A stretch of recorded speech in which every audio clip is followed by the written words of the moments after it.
Howdy folks, so this is Shadows of Doubt. This is an early access procedural detective simulator, which means that every time you enter the world, or at least whenever you start a new game, it'll be randomly generated, all the characters, the crimes, etc.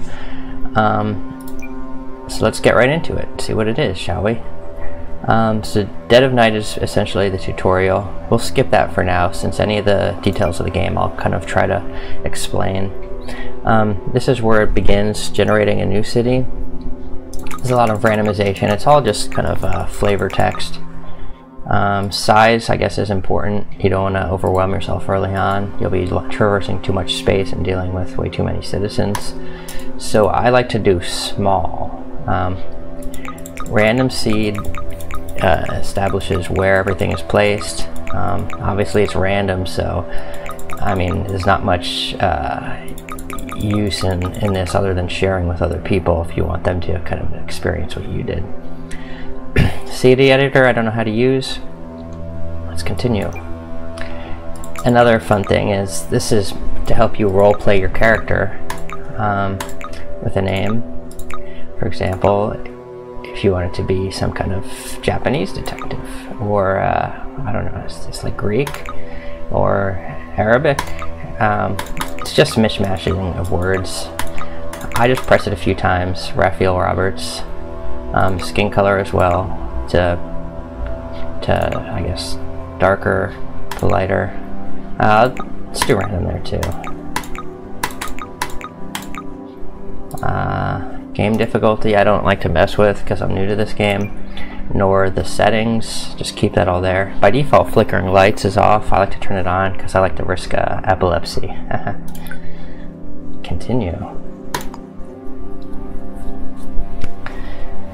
So the important thing to explain here, I'll give you a heads up right off the bat. This isn't a psychological game, so if you're trying to explore things like motive and get into the killer's mind, you're out of luck.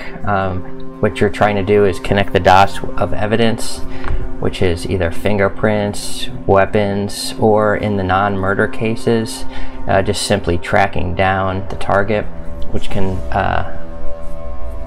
be done by establishing links between their picture, their name, their place of work, their schedule.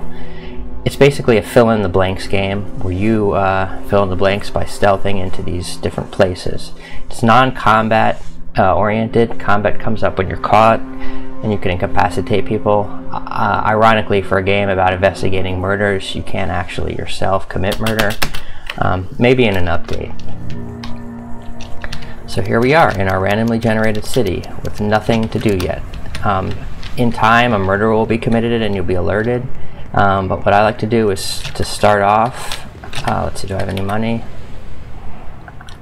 Okay, 100 credits. I don't want to spend anything just yet. You can go into public places, usually like, well, I guess the city hall. Here's your map.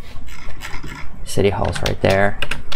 There'll be like an address book, a phone, and a bulletin board where you can get the non-murder missions from. I gotta go backwards. Like you can see, it's voxely, a very voxely game, which is good because it lets you focus on the pertinent details as opposed to being overwhelmed by nonsense. So here's a job board. Inspect it. So this is a demolition mission. Like I said, most of this is flavor text. So job listing, ask for Roman. So they just do this to kind of make you feel like embedded in the world. They could have just told us what to do, but now I have to go over to one of these people.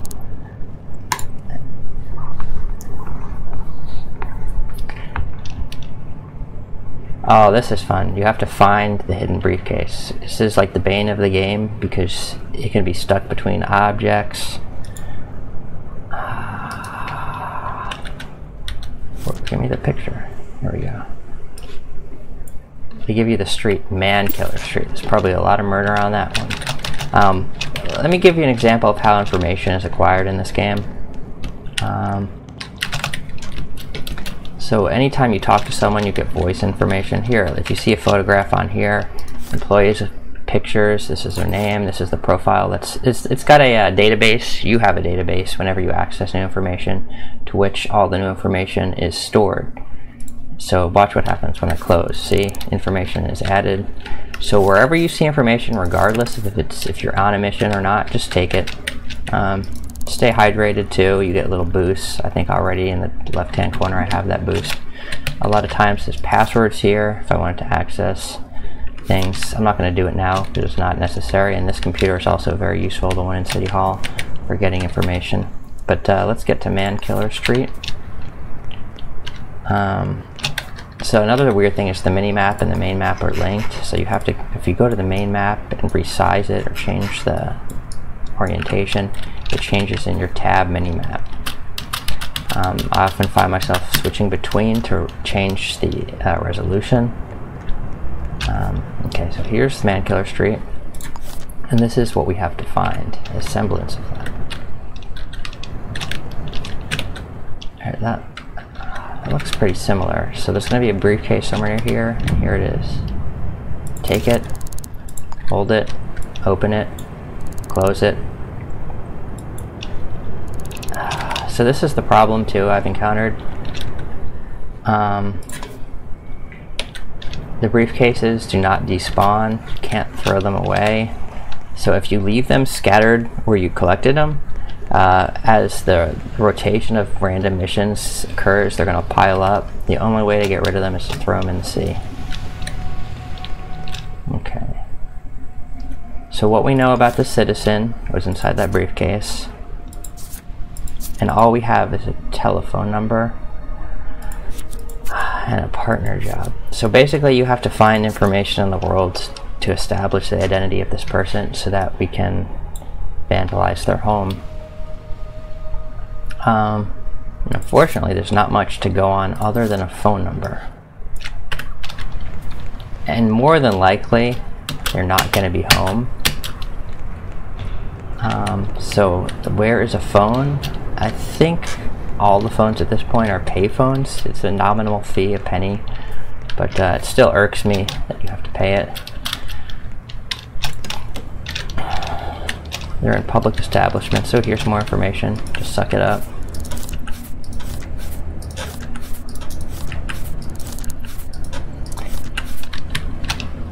Okay, so let's call that number. 551-67-508. Oh, so he did pick up. Okay. Or did he? Let's see.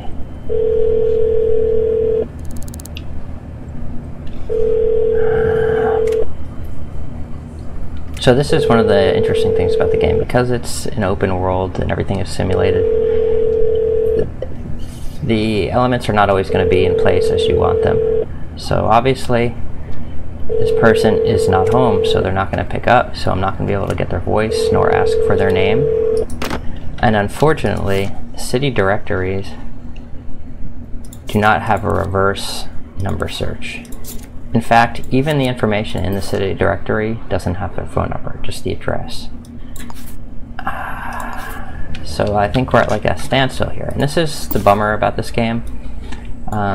As much as it tries to simulate randomness and being able to feel kind of naturalistic, it can tend to be frustrating.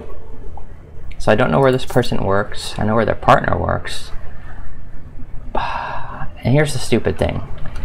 There's like a weapons dealer, I think, in like almost every complex.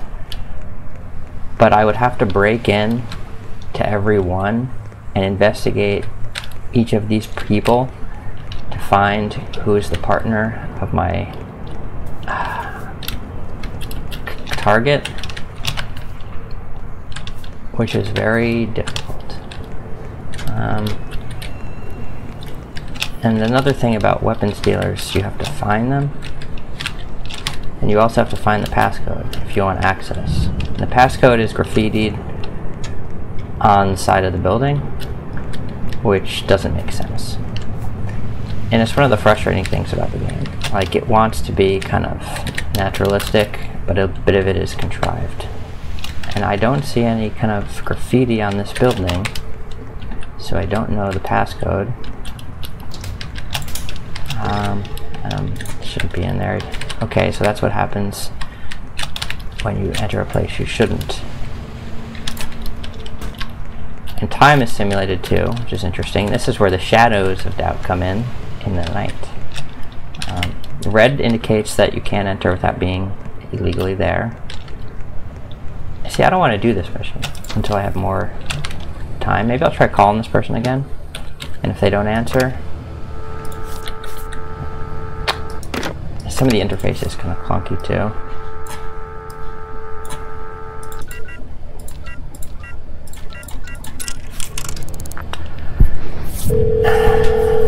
I'm losing money here.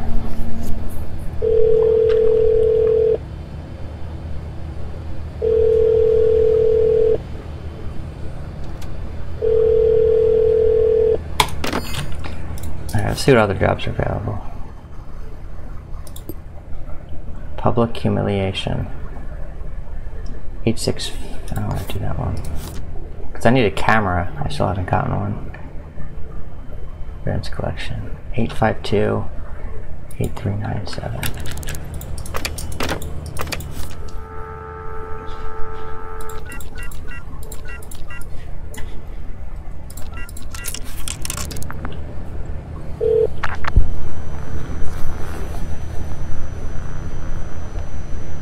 Oh no. This is stupid. 1858. Yeah, so I have 4 minutes at DeBauer Street. See, there's a lot of this is fun if you like toggling between windows and feeling like the frenzy of interface. It's not an action game by any means. DeBauer Street.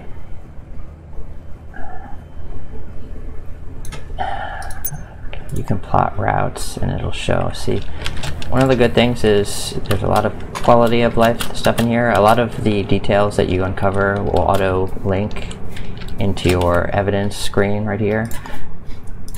Or like in this one, say you find more information, it'll populate there, or if things end up being linked, they'll connect. Usually, but sometimes it bugs out. You have to delete the information, create it again, and then it'll fill. So there's a payphone at DeBauer Street, which in 1 minute will ring. But where is it?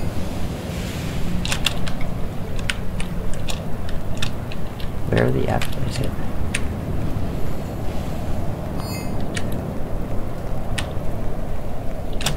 Okay, it's a good thing it's highlighted here, because it is in the back side of the building. What the? See, that's the thing, this was not apparent. And that's not even the street, it's the side street. See, look. It's the side street.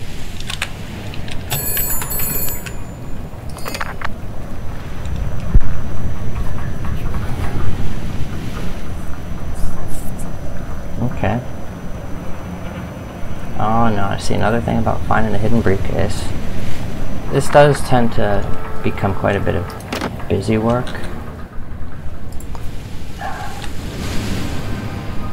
Hey you. This is the worst thing too. Okay. Oh wow, it's right there.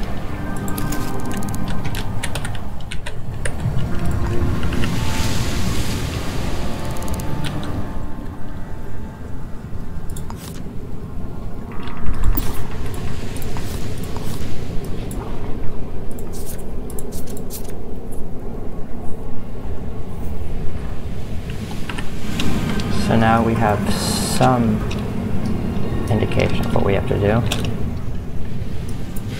So let's go there. Does he have a name? No. Alright. So there's a lot of, it's like almost to some degree a walking simulator, because you're going to be moving a lot between these different places. And as you saw earlier, my screen was starting to shake. There's a lot of statuses in this game. If it's raining and you're on wet, you get wet and you got to go to a dryer or get a towel to dry off. But if you run on slick surfaces, you have a chance of slipping, which is nice. I haven't I haven't seen a game even attempt to simulate that kind of physical comedy before. It's pretty funny when it happens when you slip. Let's see if I can do it.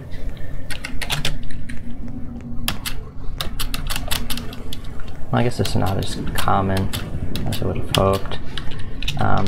Cold is what makes the screen shake, though. You can fix that by getting into a warm space or drinking coffee. So I have to get on the 16th floor. An elevator. So there are a lot of systems in this game which I like, and there's an attempt to get them all to kind of work together to create an experience. And a lot of games are scripted these days, which you don't have that kind of naturalistic experience. It feels like you're being led to one place or the other. And here, it happens organically. And unfortunately, we're going so high up, we enter the echelon zone, which means that we're not allowed to be there unless we reach a certain level of social credit. Let me put a save in. Actually, I don't care. Who cares if I die or something? Because normally what I like to do is try to sneak in, like in very bad ways. And I fail often.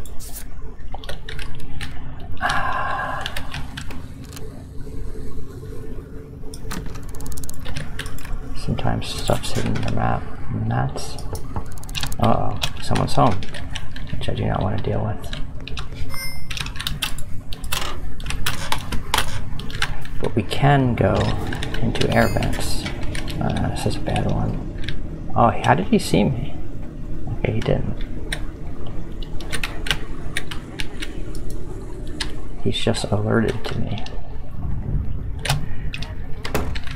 I think that was the partner. I'm gonna try to sneak in there though.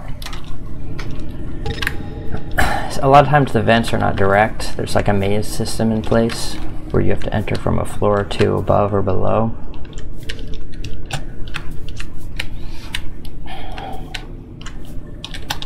And a lot of this is tedious.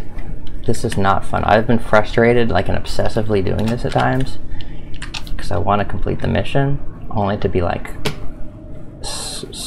you know, stopped in my tracks.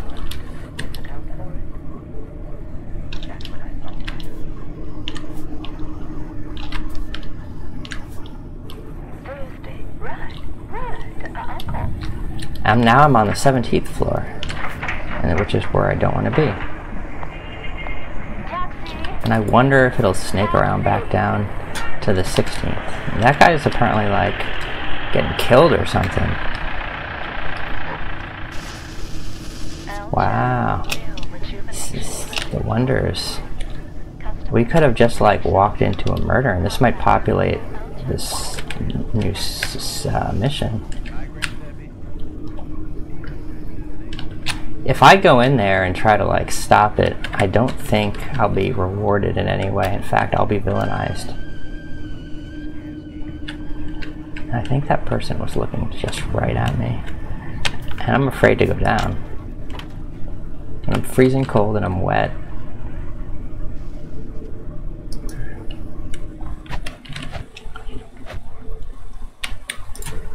Okay, here's the information.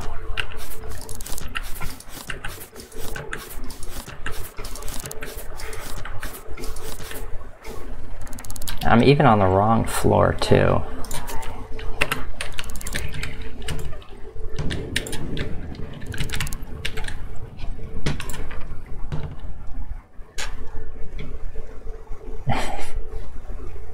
They're wigging out there.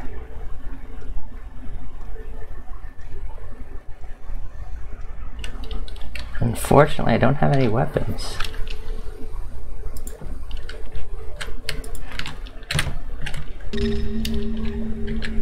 Yeah, I've already been caught.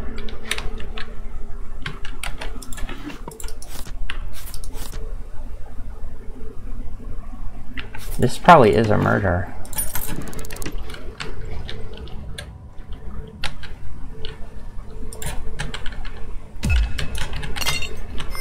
Oh yeah, it is a murder.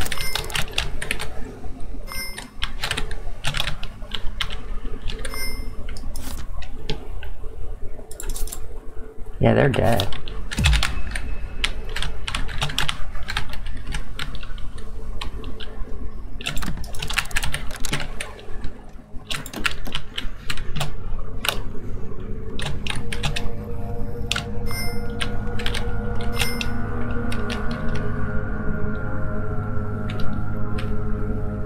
So pretty soon, I'm just gonna barge in here. Whoopsie doodles.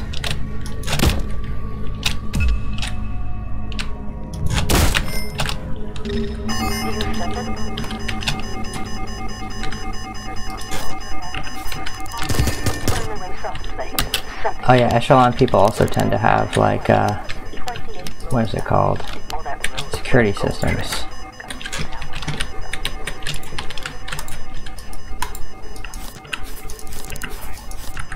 So right now I'm just brute forcing it, because if I take too long it's just going to keep on going and going. It'll take some time to review the information. Game, Jamero O'Neill.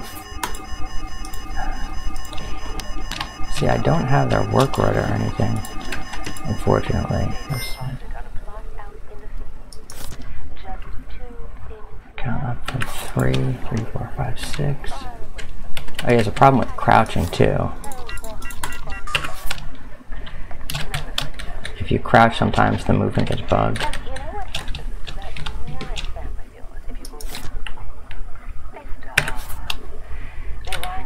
I know this has to be their lives in Giuliani, 16th floor of Giuliani Center.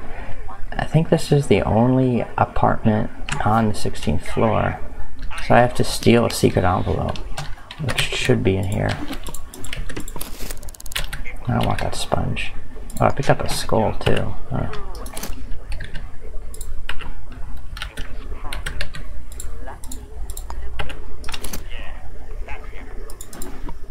Is that the secret envelope? That's blood. Oh yeah, because of bleeding. Huh.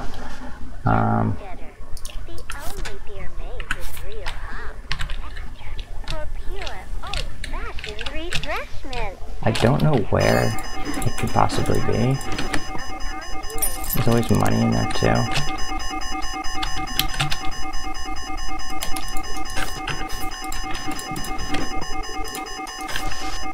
Oh, 698, maybe it's in here.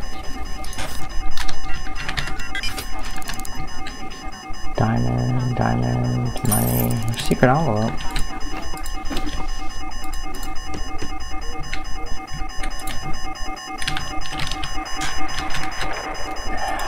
It might actually be on the person, or sometimes, like with the briefcase,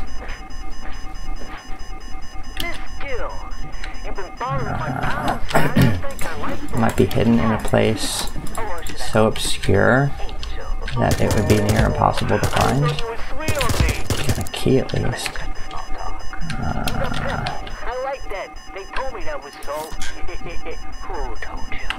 I wonder if I can use this to like stop bleeding. Yeah, I didn't see the secret envelope. Which is unfortunate because I'm being shot at by their security system.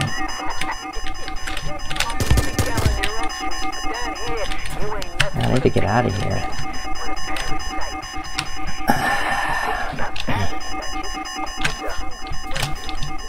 Where's the exit?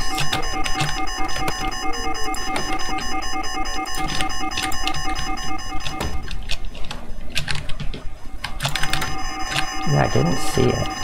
And that's the frustrating thing about this game. See, that's the only 16th floor of Giuliani Center. That's the only one there.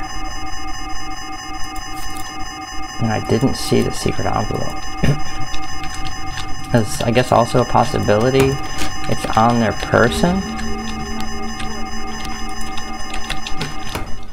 as well as it could be at their work. And I've already checked all these places. No, that's duct tape. But yeah, there's I guess some fun to be had here if you immerse yourself in the moment, but also frustration. I mean, we saw all the crazy stuff going on. We're caught in the middle of a murder. Couldn't find a random person. So if I wanted to find out where this person worked, I get mesh things in the trash.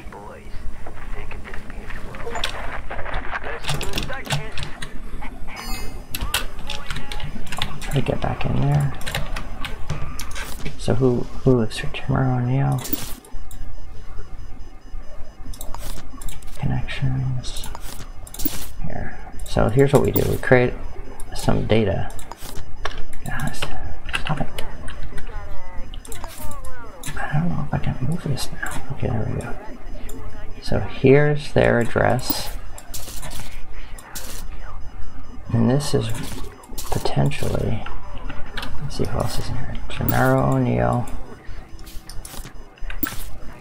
Who else is here? Liv Coker. Here's what I should do.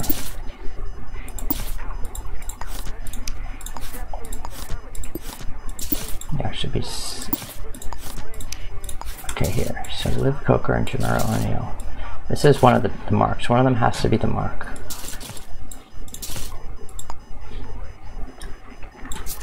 Height 68. Does any of the information match up? I don't think I have that. I don't have any of that information. Let's see. Partner job supervisor. So which one of these is the supervisor? Receptionist. Okay, so Jamaro O'Neill is the target.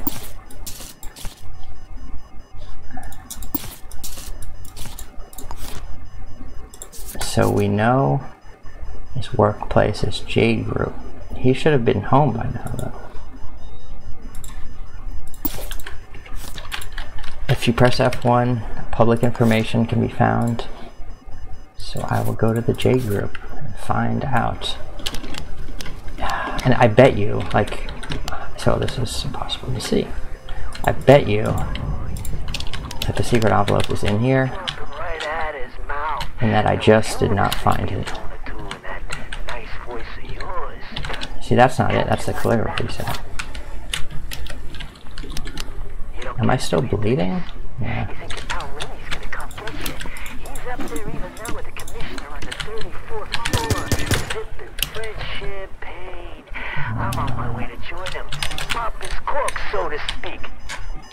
Alright, anyway, you get the picture. So it can be frantic and hectic and frustrating, but ultimately, if you're into it, it can be fun. So that is the extent of my Let's Play for Shadows of Doubt in early access, obtainable on Steam, eventually one day, hopefully finished, and all the bugs and kinks fleshed out. Good day, sir.